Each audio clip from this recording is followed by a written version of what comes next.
Êxodo capítulo 4, verso 18 a verso número 26.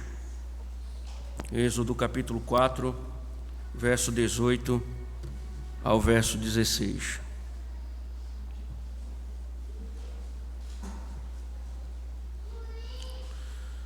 Diz o seguinte a palavra do Senhor: Moisés voltou para Jetro, seu sogro, e lhe disse: Deixe-me voltar aos meus irmãos que estão no Egito, para ver se ainda vivem.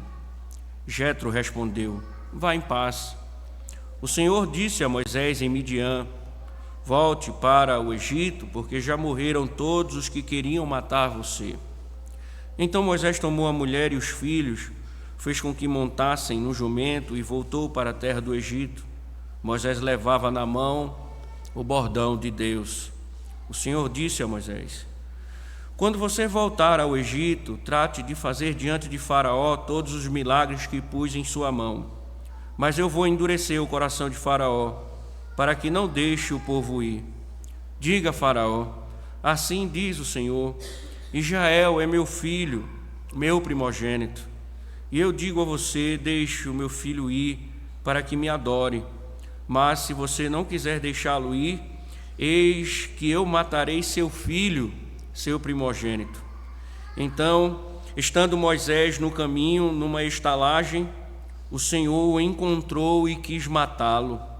Então Zípora pegou uma pedra afiada, cortou o prepúcio de seu filho e com ele tocou os pés de Moisés e lhe disse: Sem dúvida, você é para mim um marido de sangue.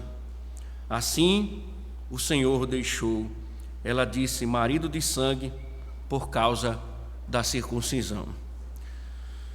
Ó Senhor, tua palavra, ó Deus, pedimos as tuas misericórdias diante desse privilégio, ó Deus, de ser a boca do Senhor. E rogamos, ó Deus, que o teu Espírito possa, ó Deus, encontrar os corações dos teus servos atentos, prontos, ó Deus, para plantar essa semente da tua verdade. Ó Deus, salva, Senhor, salva por meio da tua palavra poderosa. Mas se é da tua vontade condenar, condena também, Senhor, porque a tua vontade é que deve prevalecer. Em nome de Cristo. Amém. Poder sentar, irmãos.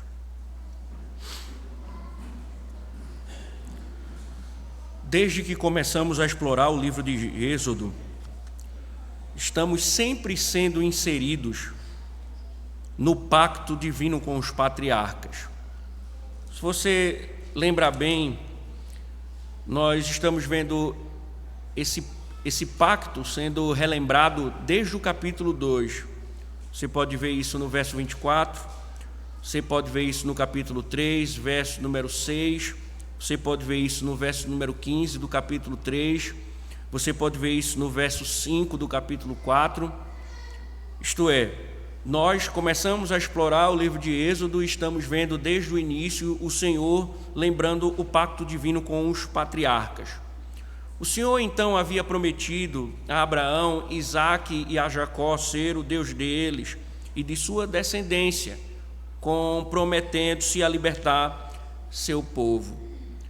E nós já tivemos oportunidades aqui em outros assuntos de tratarmos sobre os termos da aliança, mas devemos lembrar que quando nós refletimos sobre a aliança divina, nós devemos atentar para o fato de que Deus, embora Ele se comprometa abundantemente com o seu povo em termos pactuais, nós devemos entender que o Senhor, que com tamanha fidelidade se compromete com o seu povo, Ele também mostra que o homem está sobre um compromisso.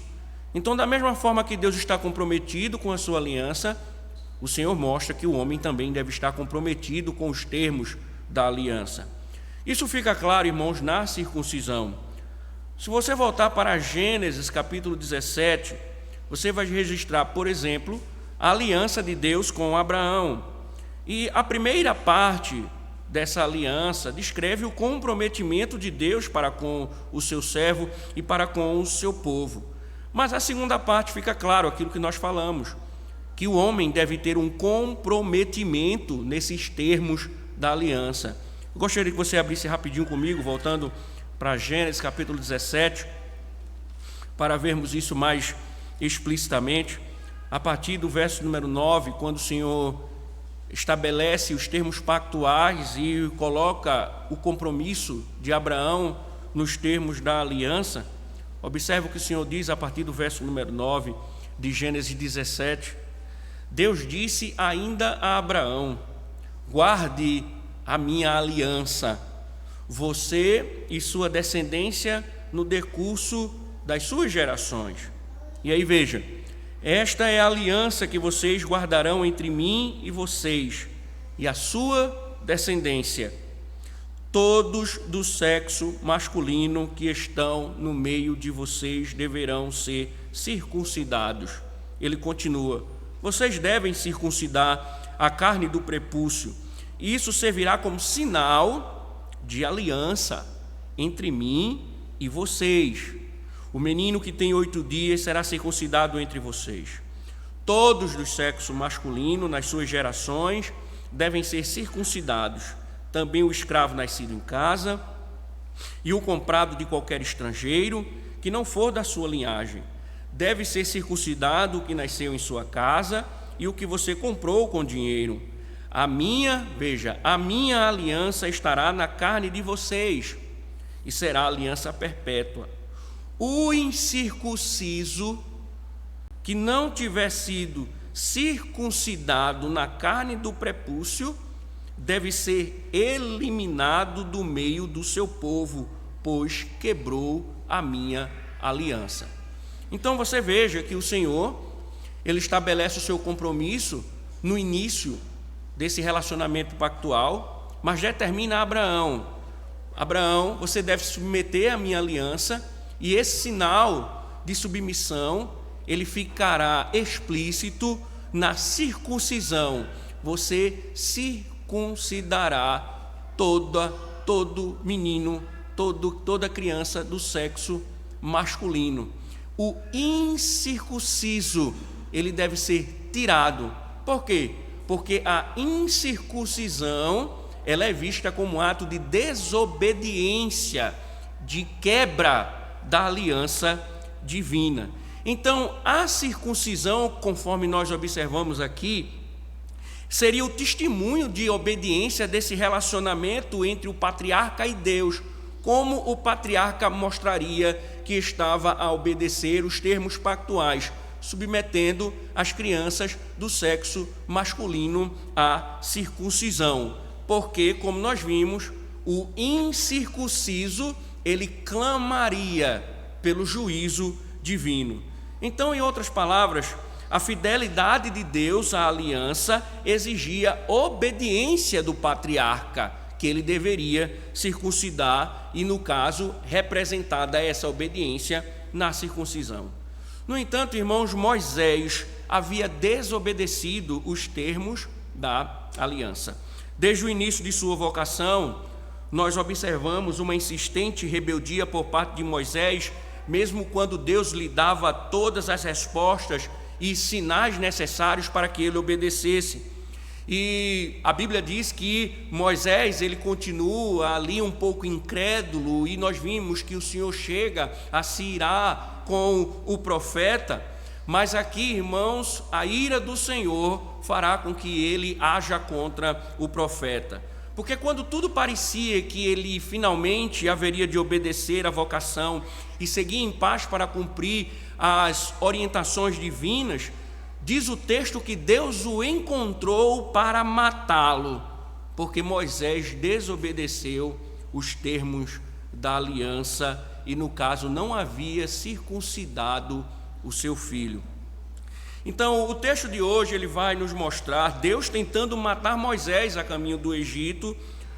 E qual o princípio que está aqui? Ele está nos mostrando que a obediência parcial, ela é desobediência. Por quê? Nós não podemos imaginar que temos a permissão de selecionar ou não aquilo que devemos obedecer. Nós precisamos de um comprometimento total todos os mandamentos de Deus, não somente aquilo que a gente deseja obedecer.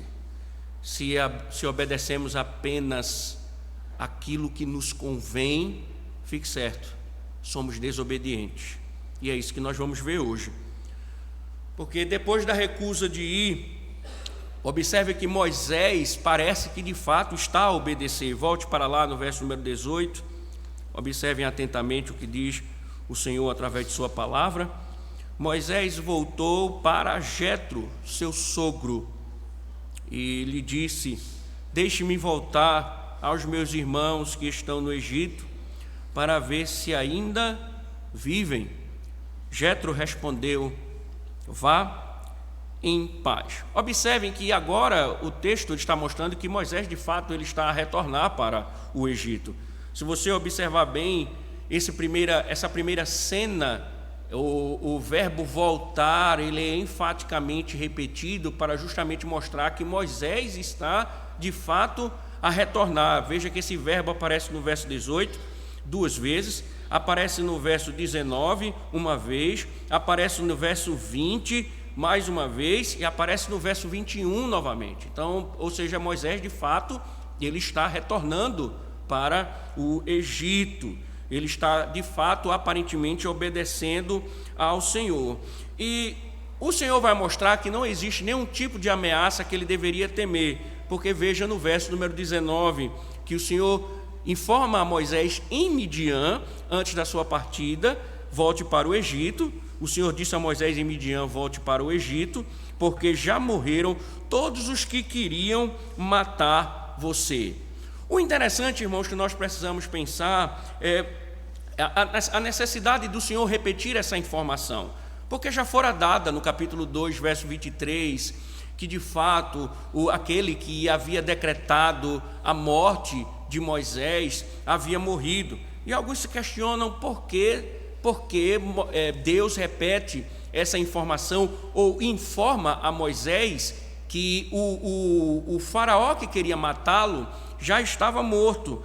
Porque a grande pergunta é por que Deus se preocuparia com a segurança de Moisés, uma vez que o Senhor vem dizendo o tempo todo: eu vou com você, eu estarei com você, eu vou auxiliá-lo, eu vou lhe dar poder.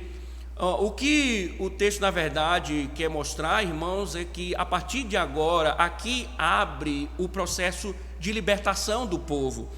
A volta de Moisés para o Egito, ela está significando ou sinalizando que o êxodo vai começar. Então, aqui nós estamos vendo as primeiras cenas que vão levar a todo o processo que culminará na libertação do povo. Então, quando Deus ele está dizendo a Moisés: Moisés, o faraó já morreu, volte para o Egito, ele não está ali querendo amenizar a questão para Moisés, mas está querendo mostrar que o processo de libertação ele já começou e começa com a morte do antigo, e é esse novo faraó que ele vai ter que confrontar. Então a libertação já está tendo o seu início. A partir de agora o Senhor está a começar a libertar o seu povo com o retorno de Moisés para o Egito. Porém, irmãos, antes da partida, Moisés, observe que ele vai tratar questões familiares. Porque Moisés, diz o texto, que ele volta para Jetro, ele vai falar com Jetro, e ele pede a Jetro para voltar. Ele diz: deixe-me voltar aos meus irmãos que estão no Egito, para ver se ainda vivem. Então, observem, não havia mais como ele permanecer em Midian, mas era preciso que ele respeitasse o seu sogro, porque além de sogro, se vocês lembrarem bem, ele era o empregador de Moisés. Moisés era pastor do rebanho de Jetro. Então Jetro, além de ser o seu sogro, ele também era o seu patrão.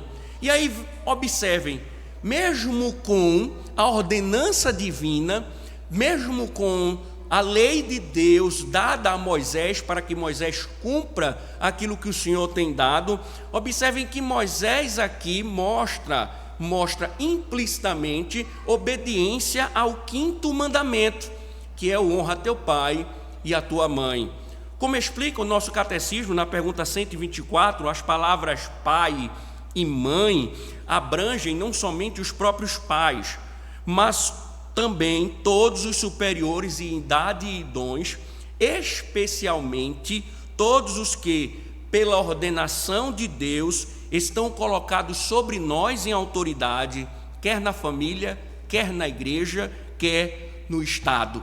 Então Jetro aqui, ele era o superior de Moisés, era o seu sogro e superior, o seu patrão. Ele estava com o rebanho de Jetro, ele havia ido para Midian, e lá encontrou o Senhor com o seu rebanho. Agora ele tem que prestar contas e dizer ao seu sogro, ao seu patrão, que ele precisa voltar. Então aqui há implícito o cumprimento do 5º mandamento.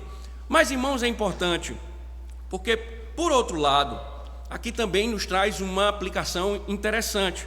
Note que Moisés ele está servindo de exemplo para cristãos que temem a Deus e que amam sua família ao mesmo tempo. Só que o que o texto está nos mostrando é, ainda que houvesse honra a Jetro, que era o seu superior, antes de tudo, o comprometimento com Deus, ele vem sempre em primeiro lugar. Jesus enfatizou isso. Eu gostaria que você abrisse Lucas capítulo 14 e olhasse as palavras do Senhor a respeito desse tema. Número 14 de Lucas, verso número 26.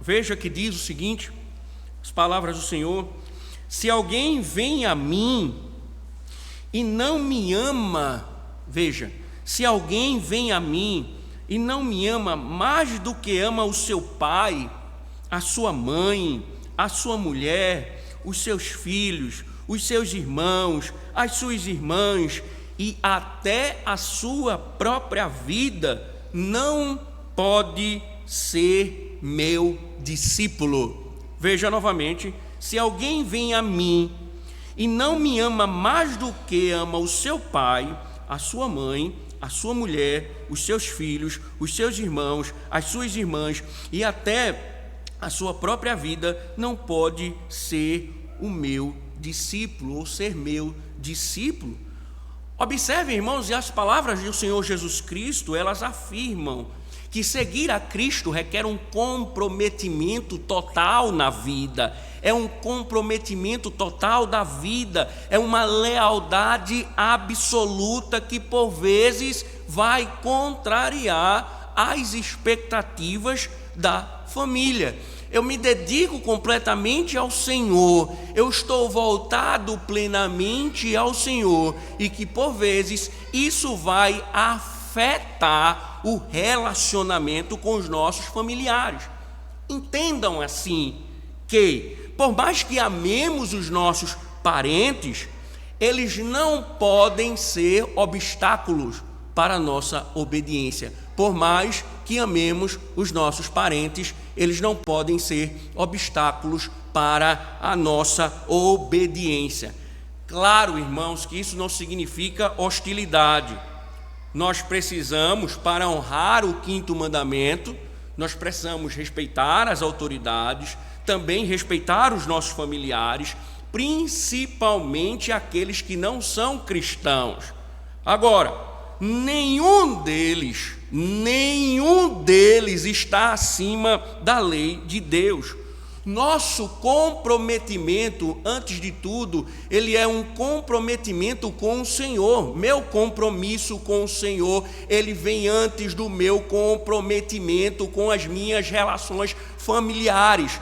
Entendam, irmãos, o 5º mandamento, ele está em submissão aos 4 primeiros mandamentos. Em cumprir o 5º, 6º, 7º, 8º, 9º e o 10º, violando os 4 primeiros, é um ato de desobediência ao Senhor. Então, nessas questões familiares, fica claro nas Escrituras que o meu amor pelo Senhor, ele deve estar acima do meu relacionamento com os meus familiares. Irmãos, Nosso compromisso, antes de tudo, é com o Senhor. Que isso fique claro, irmãos, porque a Escritura deixa isso claro. A Escritura, ela deixa isso claro. Seu marido não está acima de Deus. Sua esposa não está acima de Deus. Seu pai, sua mãe, seu tio, sua tia, sua avó, seja lá que for, eles não estão acima de Deus. Quem legisla é Deus sobre sua vida. Qualquer legislação que faça com que você viole o primeiro mandamento de amar a Deus, você não deve se submeter, porque senão você amará mais os seus familiares do que a Deus. Que isso fique claro, irmãos, pois por vezes nós nos deparamos com alegações de que são os nossos familiares que impedem ou que fazem com que nós não cumpramos aquilo que Deus ordena. É a mulher que não congrega, é a mulher que não comunga da igreja, é a mulher que não participa da comunhão da igreja, é a mulher que não tem nenhum relacionamento na igreja porque o seu marido impede, é o marido que não tem nenhum comprometimento com a verdade de Deus porque alega que a esposa impede, e tantas outras situações. Mas o que Deus está dizendo é: o nosso amor pelo Senhor, ele deve estar acima dos outros amores. Jetro, eu vou voltar para o Egito, e ele não poderia impedir. Irmãos, devemos tomar cuidado, principalmente porque isso muitas vezes é feito no dia do Senhor. Nossos familiares são usados como desculpas para nós não adorarmos ao Senhor. Nós usamos os nossos familiares como quebra do quarto mandamento: papai, mamãe, titio, titia, vovó, vovô, filhos, esposas, e eles começam a legislar acima de Deus, mas eles não são o nosso Deus. Eu vou voltar, Moisés, eu vou voltar, Jetro, para o Egito. Essa é a vontade do Senhor. Então, domingo que vem é dia dos pais. Se você está se preparando para faltar o domingo, para passar o dia com o papai, lembre-se do que você está ouvindo hoje. Lembre-se, o dia do Senhor está acima do honra teu pai e tua mãe. A verdadeira honra aos nossos superiores e o verdadeiro amor que podemos demonstrar aos nossos superiores é amando a Deus. Quando você diz que ama o seu pai e viola o mandamento de Deus, isso não é amor. Se você diz que ama seu marido, mas você desobedece a Deus porque ama o seu marido, isso não é amor. Se você ama a sua esposa e quebra a lei de Deus porque ama a sua esposa, isso não é amor, porque o que ordena o amor é a vontade de Deus. Quando nós de fato queremos amar os nossos parentes, nós amamos obedecendo a Deus. Então, em vez de você faltar o domingo por causa do dia dos pais, você deve dizer a seu pai que é incrédulo: eu não vou ficar com o Senhor, porque domingo é o dia de adoração, e o Senhor precisa se arrepender, conhecer o Senhor também para adorá-lo. Quando você falta ao culto para ficar com Ele, você está dizendo: esse é o meu Deus. Isso não é amor. Você está dizendo ao seu parente: o dia do Senhor não é tão importante assim. A adoração ao Senhor não é tão importante assim.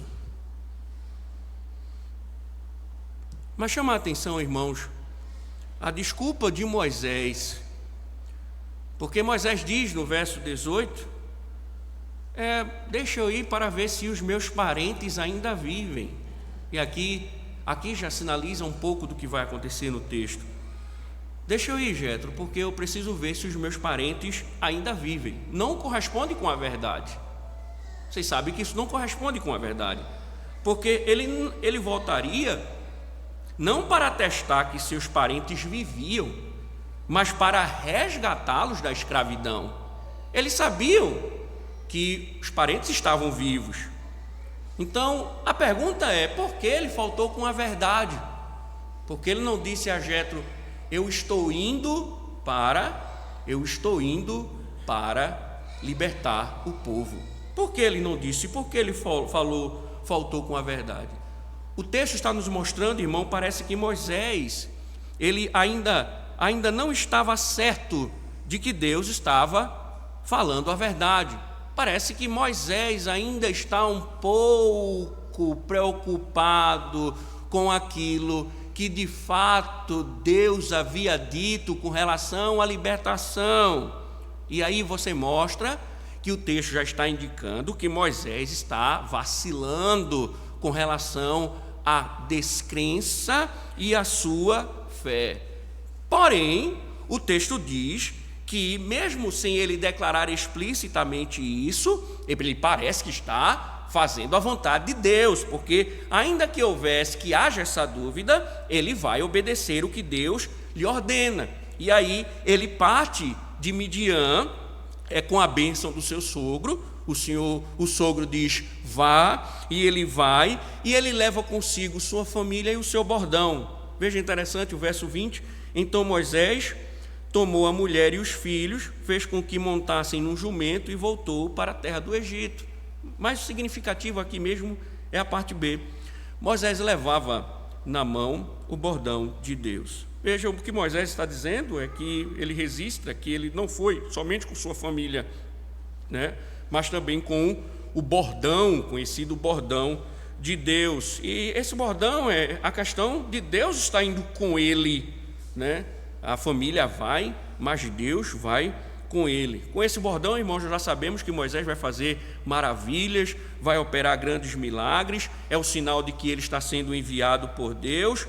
Aqui tem um ensino importante, porque a grande questão não é se nossa família está conosco, mas se o Senhor está conosco.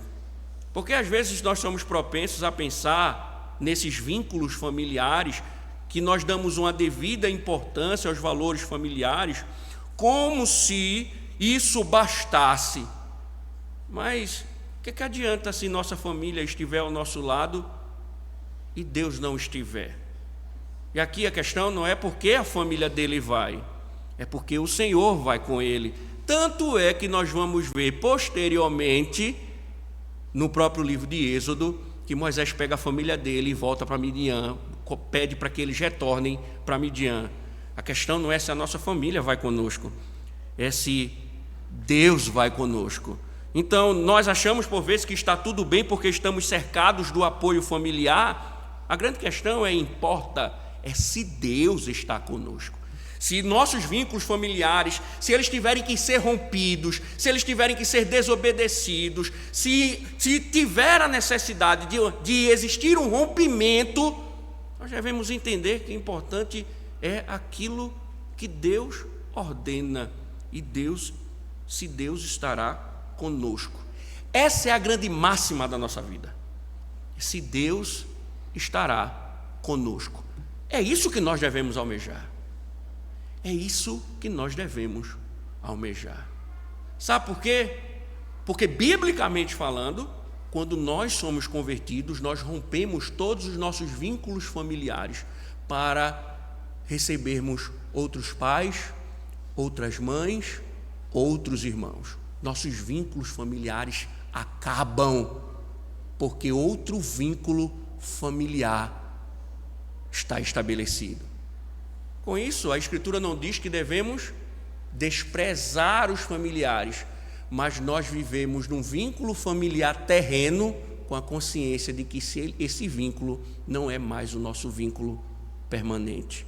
Então, por isso, não importa se meu pai me apoia, se a mãe me apoia, se meu irmão me apoia, se meu marido me apoia, ou o contrário, se eles desaprovam, a grande questão é se o Senhor está comigo. Moisés tinha um bordão de Deus. Essa é a grande máxima. Então você em vez de ficar preocupado se seu marido está com você, se sua mulher está com você, se seu pai, sua mãe, a grande questão é Deus está com você, você está fazendo a vontade de Deus. Isso é o que importa. Mas uma nota curiosa nos fornece informações novas, irmãos, dentro desse texto. Veja o verso número 21. O Senhor disse a Moisés: quando você voltar ao Egito, preste atenção na informação nova. Quando você voltar ao Egito, trate de fazer diante de Faraó todos os milagres que pus em sua mão. Mas eu vou endurecer o coração de Faraó para que não deixe o meu povo ir. Anteriormente, irmãos, se vocês lembrarem, Deus realizaria 3 sinais para convencer os anciãos. Nós vimos isso no capítulo 4, verso de 1 a 9. Mas aqui o Senhor está dizendo que esses sinais eles seriam feitos para Faraó. Mas aí observe que não para que ele deixe o povo partir, mas exatamente pela razão oposta. Porque em vez dos sinais transformarem Faraó num crente, diz o texto que os sinais endureceriam e ele recusaria o povo de Deus partir. Então Moisés tinha consciência da dureza do coração do rei. A novidade aqui é que agora os sinais seriam feitos a Faraó e que o próprio Deus endureceria o coração de Faraó como parte do seu plano. Isso está nos ensinando, irmãos, aquilo que nós conhecemos bem desde o início do capítulo 3, o governo de Deus, a soberania de Deus em governar todas as coisas. Esse tema, irmãos, ele é tão importante, ele chega a ser citado por Paulo no capítulo 9 aos Romanos, mas se você lembrar de Êxodo, esse tema ele é repetido 20 vezes, descrevendo de 3 maneiras diferentes. A Bíblia vai dizer que Faraó endureceu o seu coração, nós vamos ver várias vezes isso. Outras vezes nós vamos ver que o coração de Faraó foi endurecido, sem especificar a origem desse endurecimento. E aqui nós vemos e veremos Deus se identificando como aquele que endurece o coração do rei. E todas elas mostram que o coração de Faraó será duplamente endurecido. Veja, ele endureceu seu próprio coração, mesmo assim, Deus endurece seu coração por ele. Não há nenhuma contradição nisso, irmãos, porque o que o texto está querendo mostrar é que a vontade de Faraó também era a vontade de Deus. Deus não apenas sabia que Faraó se recusaria a deixar o povo ir, mas Deus ordenou isso. Isso deveria acontecer ou vai acontecer. Então, o que nós devemos pensar? Como seres humanos feitos à imagem de Deus, nós fazemos uma escolha real de aceitar ou de rejeitar a Deus, mas até a escolha que fazemos é governada pela vontade soberana e eterna de Deus. Isso para nos mostrar, irmãos, nesse texto, que nós estamos falando de um homem poderoso, nós estamos falando da maior potência, nós estamos falando daquele que governava, que tinha todo o poder, toda a riqueza, toda a glória, inclusive era visto como um Deus para o Egito. E aqui nos mostra que esse homem tão poderoso e que todos os homens não age soberanamente sem a mão divina. Há o governo da mão divina por trás de qualquer governo humano, por mais soberano que seja. Isso nos mostra, irmãos, que há um governo absoluto sobre tudo e todos e sobre os corações humanos. É interessante porque o Peter Enns, ele escreve, comentando esse texto, dizendo: a libertação de Israel do Egito é totalmente obra de Deus e ocorreu sob seu controle absoluto. O êxodo iminente é um drama do qual Deus é o autor, produtor, diretor e protagonista. Até mesmo quando Faraó subiu ao palco, Deus recebeu todo o aplauso. Por quê? Porque estava governando o coração do rei. O êxodo então aconteceu inteiramente para a glória divina. Isso é importante, irmãos, porque quando nós olhamos para o mundo, nós olhamos os governos, por exemplo, nós pensamos, quantos homens maus.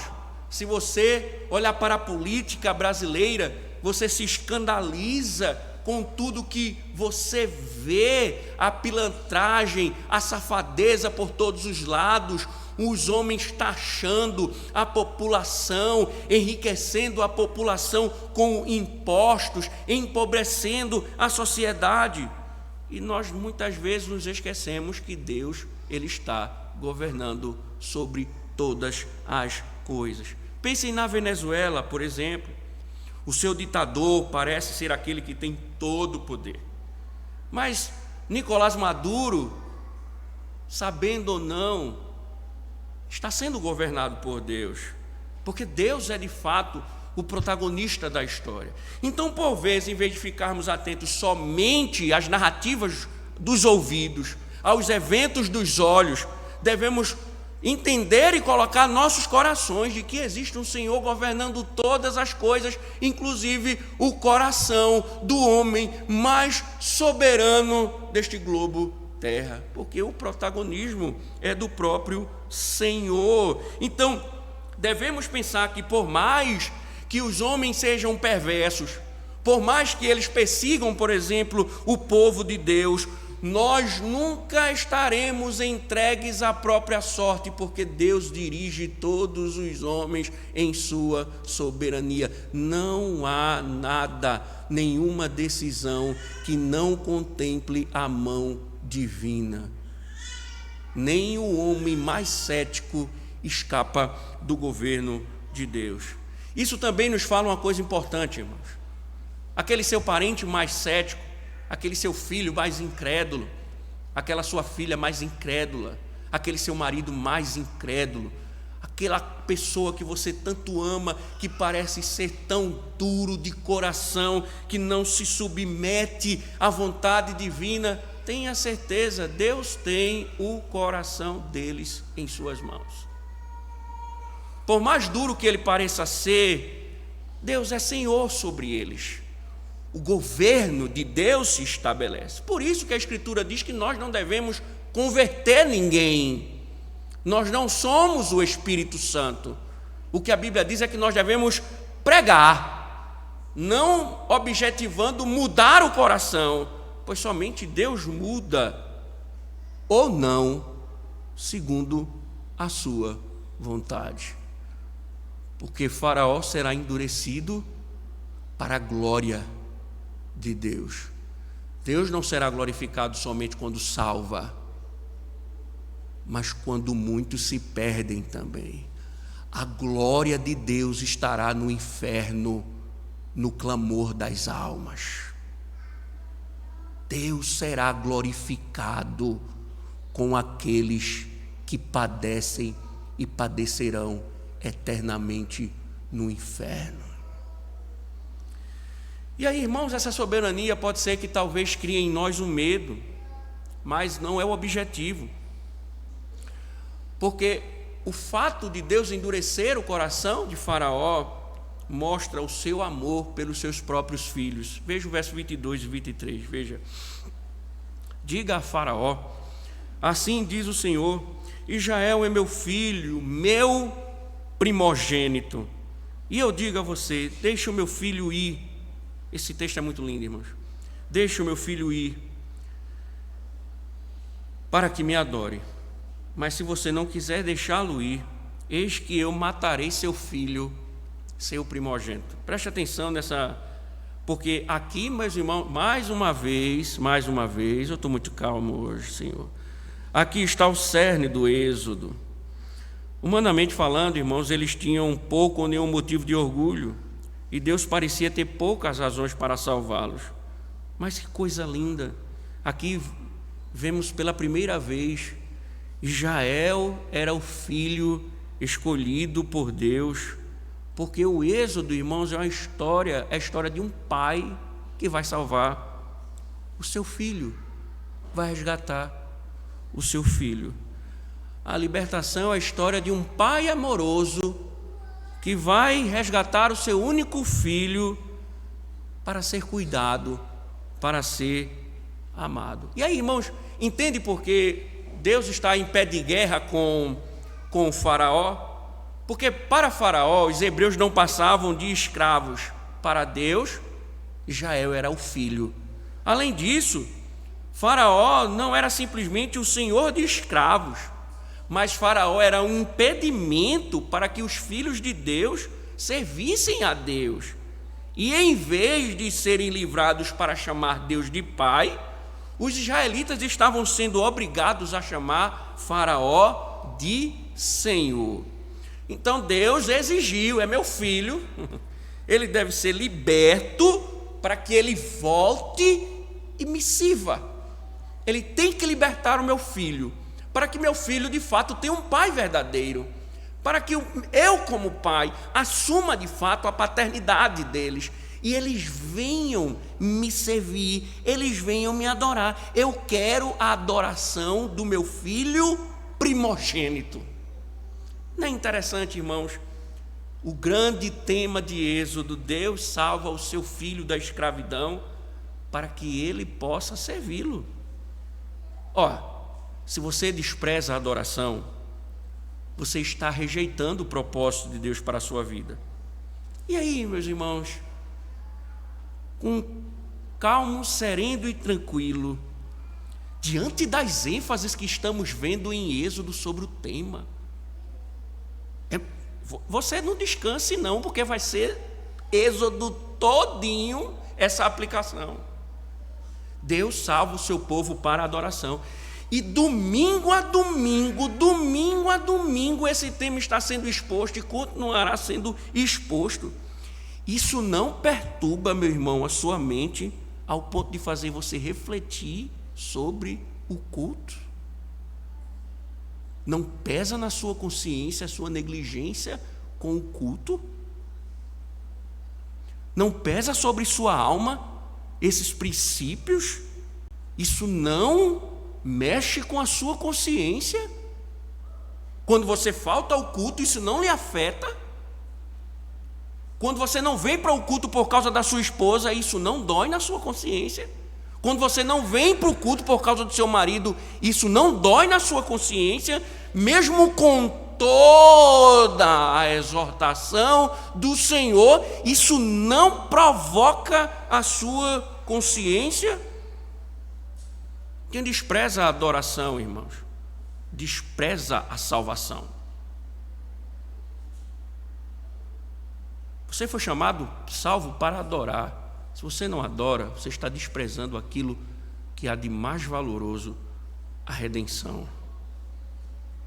E não é admissível, irmãos, que depois de tantos sermões e de tantos sermões que ouviremos, ainda alguém não consiga ser perturbado na sua alma sobre a negligência com o culto.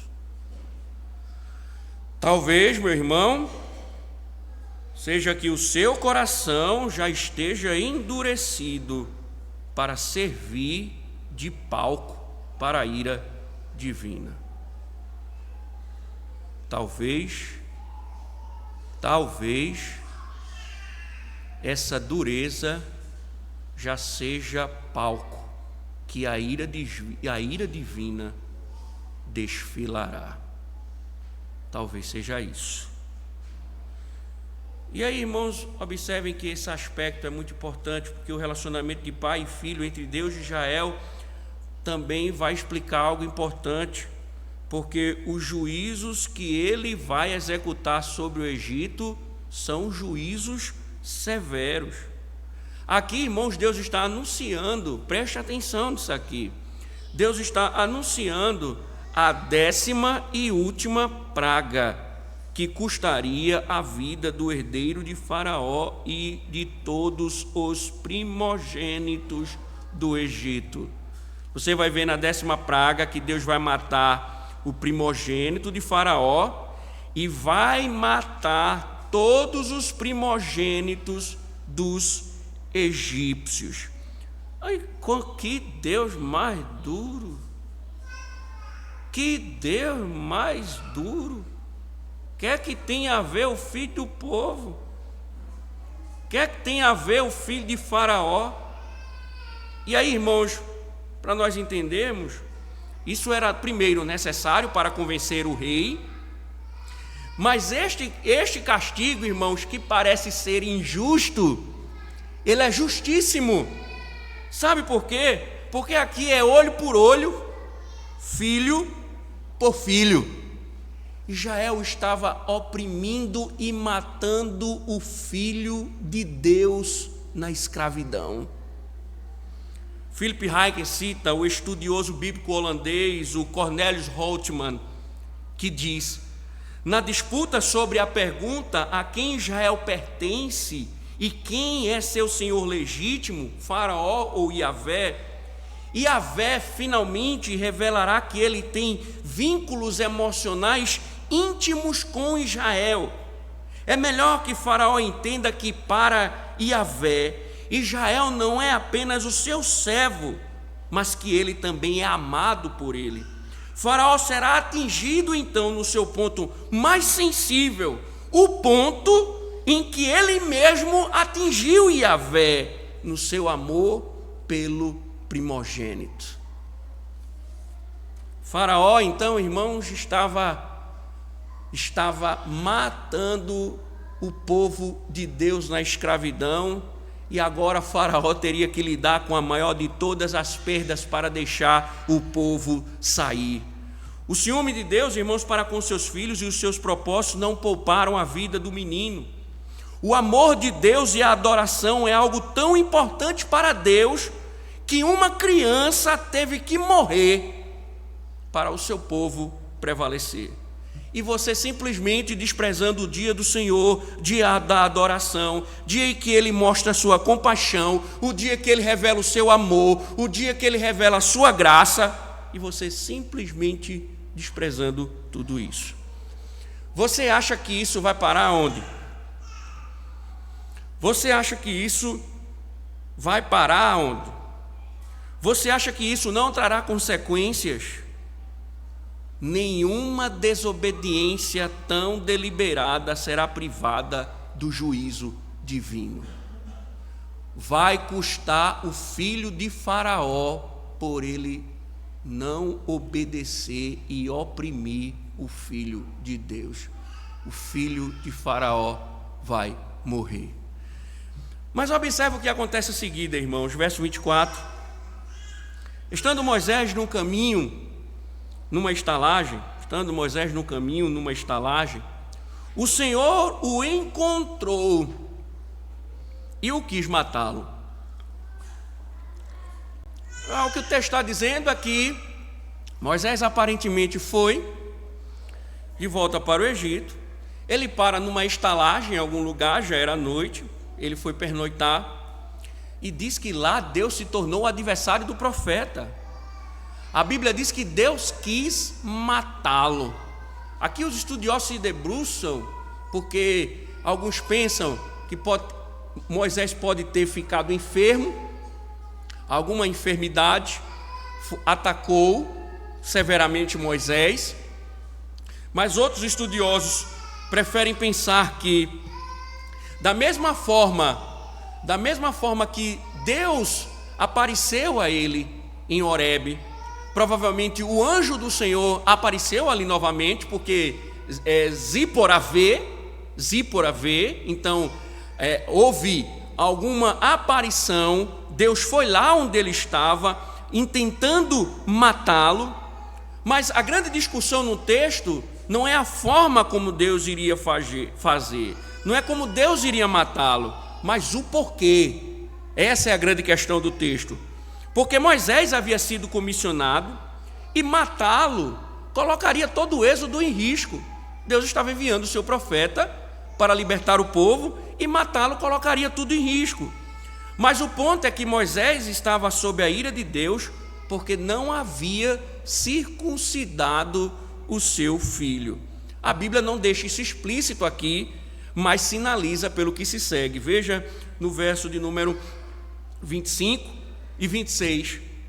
Então Zípora pegou uma pedra afiada, cortou o prepúcio de seu filho, e com ele tocou os pés, A tradução seria jogou. Ela cortou pegou o pedaço de carne molhado com sangue e jogou nos pés de Moisés até tocá-lo. Jogou nos pés de Moisés e lhe disse: sem dúvida você é para mim um marido de sangue. Assim o Senhor o deixou. Ela disse: marido de sangue, por causa da circuncisão.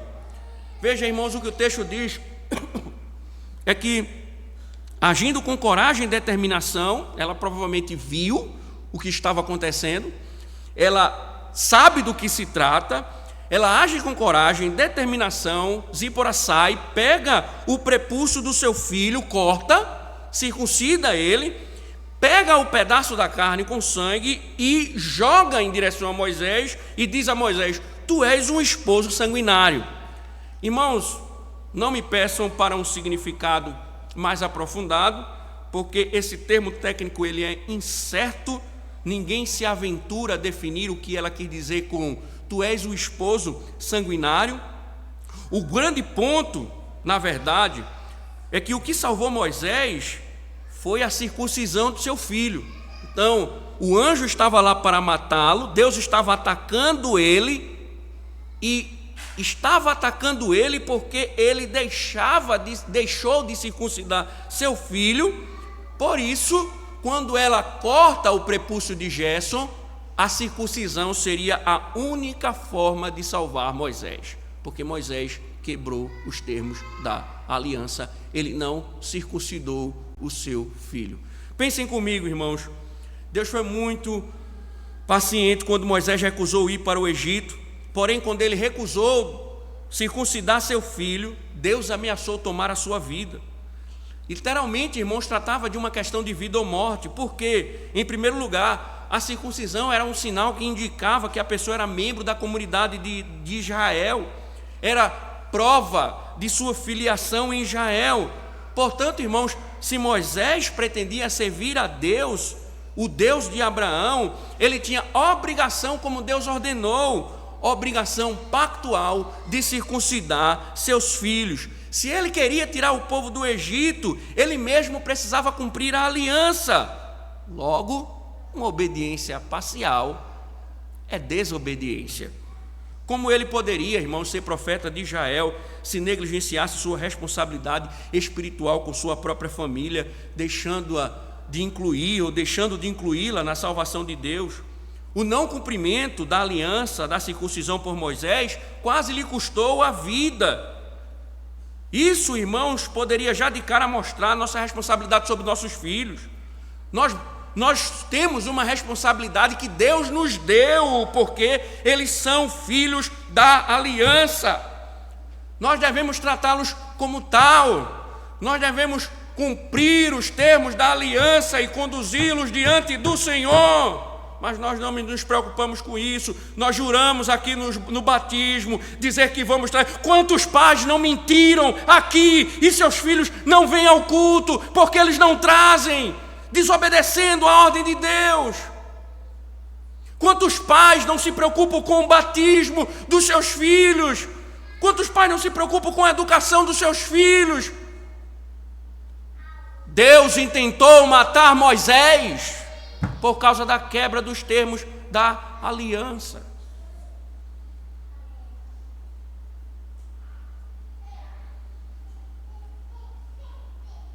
Nós muitas vezes esquecemos disso, irmãos. E aí por isso que nós muitas vezes banalizamos o batismo, nós banalizamos os juramentos, nós tiramos do culto as crianças para uma salinha, nós acabamos esquecendo dos nossos filhos em termos da aliança, e Deus quis matar Moisés porque Moisés não circuncidou o seu filho.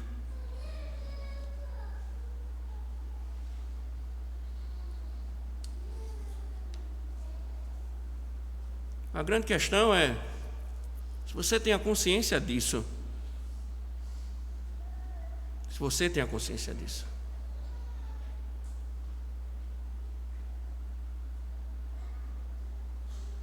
se você tem a consciência disso, isso vai ficar mais pesado nas próximas exposições. Nós vamos ver isso mais intensamente também. Por quê?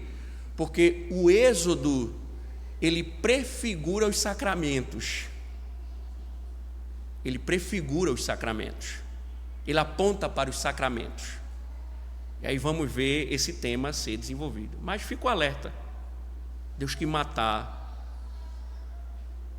Moisés, porque ele não cumpriu os termos da aliança.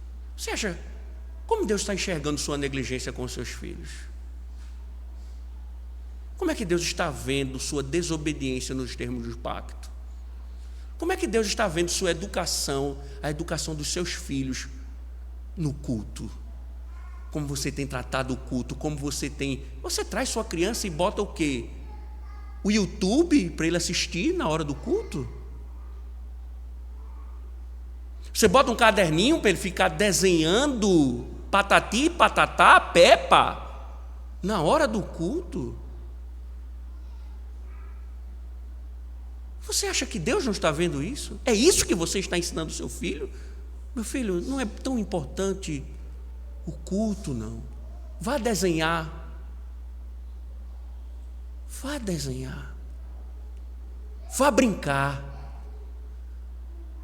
É isso que nós estamos ensinando?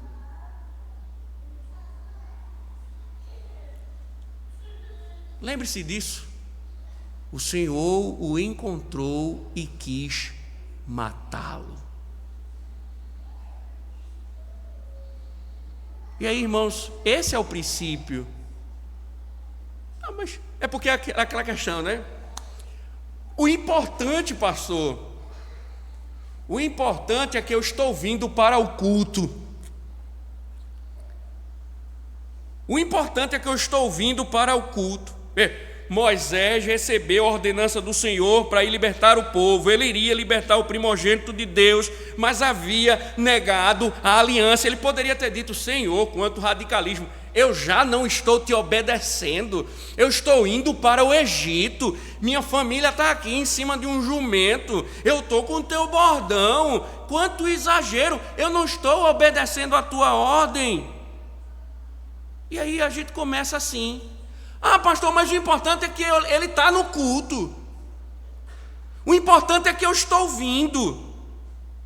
E aí, irmãos, nós devemos pensar: obediência parcial é desobediência. Assim como não existe meia mentira é uma mentira inteira, meia verdade é uma mentira inteira, não existe meia desobediência, meia obediência, é tudo desobediência.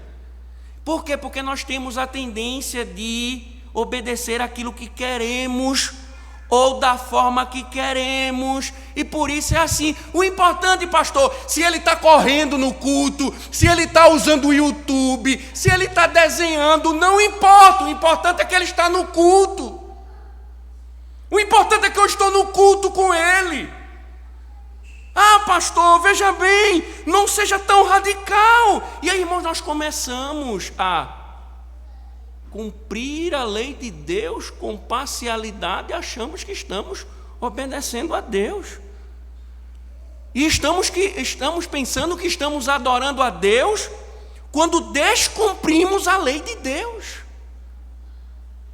E aí, irmãos, é alguém que também diz assim: eu vou cultuar pela manhã, mas à noite eu não vou, mas eu cumpri a lei do Senhor.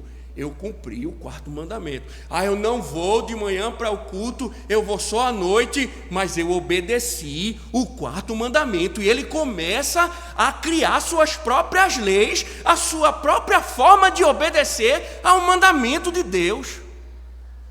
Ele viaja, ele passa o final de semana numa praia, aí ele usa a praia o dia todinho, o domingo todinho, para ir numa praia. Aí ele diz: não, mas eu não estou cumprindo, eu não estou guardando o dia do Senhor durante os outros meses, porque eu não posso pegar um domingo e curtir uma praiazinha.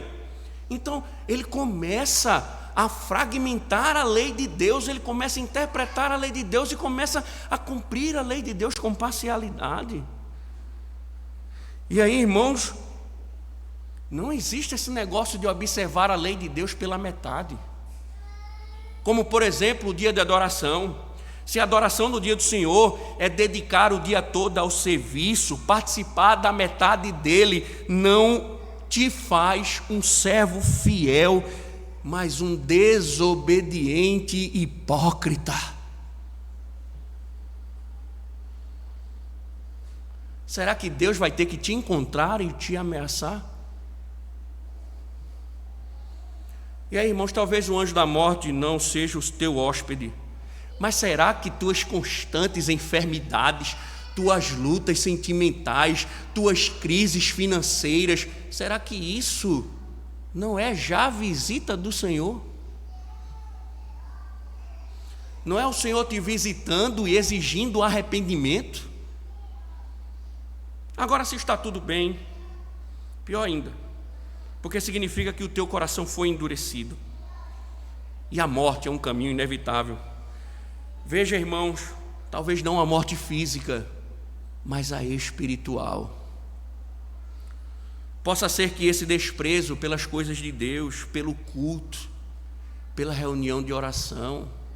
Os puritanos diziam que a reunião de oração durante a semana na congregação era um oásis para o povo de Deus. A pessoa não sente mais prazer no culto, a pessoa não sente mais prazer na leitura da palavra, não sente mais prazer na oração, não sente mais prazer no dia do Senhor. O culto para ele se tornou uma rotina, ele não está nem aí para as questões das almas. Talvez isso denuncie já a podridão da sua alma, porque, irmãos, a pior coisa de tudo que pode acontecer, a pior de todas as coisas nessa vida que pode nos acometer, é quando Deus entrega nossas almas à morte. Quando decreta-se falência na alma.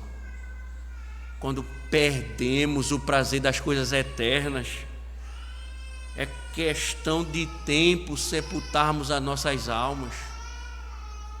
É questão de tempo a sepultura. Deus estava ali: eu vou matar você, Moisés.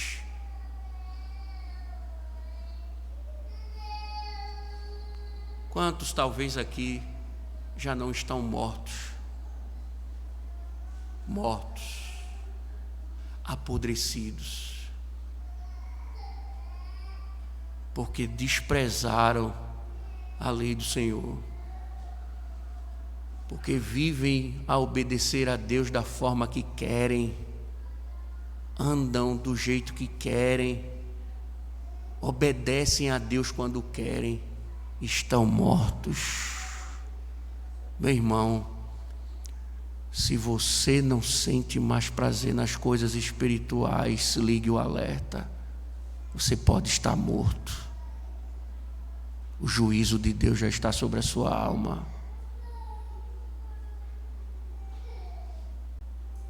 Mas veja, o Novo Testamento apresenta Jesus Cristo como o Filho perfeito de Deus. Existe um caminho para sermos salvos. Para você, se você está escutando isso, Deus ainda te dá mais uma chance. Porque o Filho perfeito de Deus, ele serviu ao Pai com dedicação. Veja, a cristologia, irmãos, do texto como é interessante, porque logo depois do seu nascimento, Jesus foi enviado para o Egito, onde permaneceu até a morte de Herodes. Seu retorno subsequente para Israel lembrou Mateus da promessa do Antigo Testamento: do Egito chamei o meu filho. Foi a maneira de Mateus dizer que Jesus é o verdadeiro Filho de Deus, o primogênito de Deus. E diz Marcos que ele foi circuncidado para obedecer a Deus. Mas a circuncisão do filho de Moisés mostra também que sem derramamento de sangue não há remissão de pecado. Deus usou esse encontro na estrada de volta ao Egito para ensinar a Moisés as exigências básicas da salvação. Embora o texto tenha dito que Deus procurou matá-lo, a intenção de Deus era lhe dar uma experiência maravilhosa. Primeiro, Deus mostrou a Moisés que o salário do pecado é a morte. O salário da desobediência a Deus é a morte. Andar desobedecendo a Deus é trilhar o caminho de morte. Mas então a ira de Deus foi desviada pela circuncisão. E o sangue é mencionado especificamente porque não pode ser libertado da morte. E Moisés teve de ser tocado pelo sangue de um sacrifício e assim se identificar com ele. Ele precisou ser tocado pelo sangue do seu filho para ser liberto da morte. Não era um sacrifício pleno, é claro.